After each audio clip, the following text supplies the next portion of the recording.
All right, buddy, it's time for the WTF clip of the week. All right, so what do you have in store for us? God, again, Joe Kernan and Professor Siegel.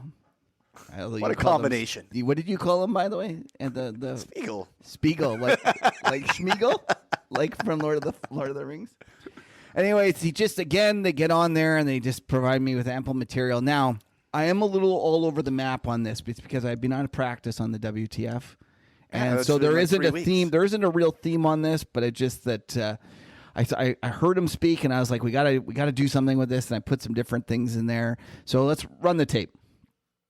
About 700 points away from the Dow 30,000 level. Let's talk more about what's powering the rally. Joining us, Jeremy Siegel, professor of finance at the Wharton School, which I've heard of, at the University of Pennsylvania. Professor, how you doing? Good to see you.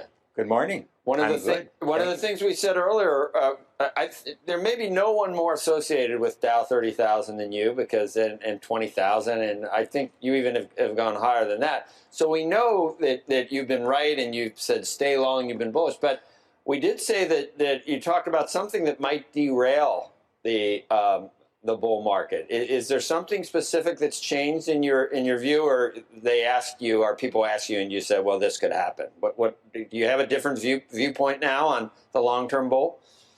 Well, suddenly anything can happen.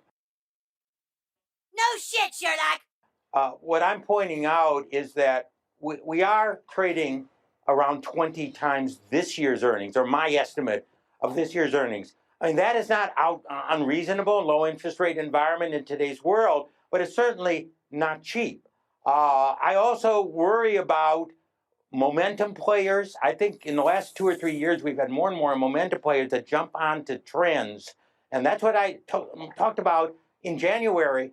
Now, we had the virus come in, kind of interrupted it. Now, are we going to get back to that trend?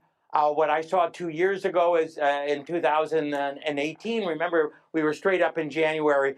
Again, when people forget about valuations, the market could get too high. No shit, Sherlock.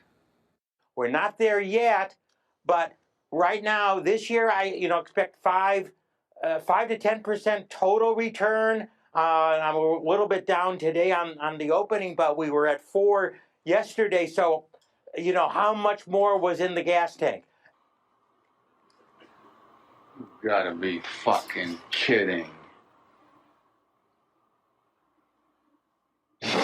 That being said, we're 2% away from 30,000. I think if there was good news on this virus front, we would pop above 30,000. I think without question. Hey there, champ. A friend told me you got a little too high. I'm sorry, pal. This sucks. You may feel like you've gone permanently insane, or like you're dead. Here's the good news.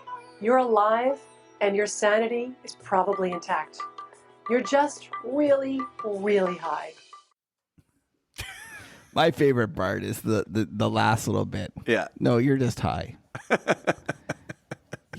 And like, I don't know how they get him on so often. If you're like, do you watch CNBC?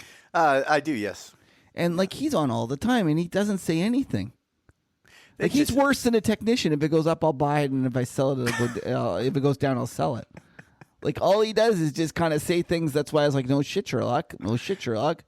That's funny. Anyways, I like the guy.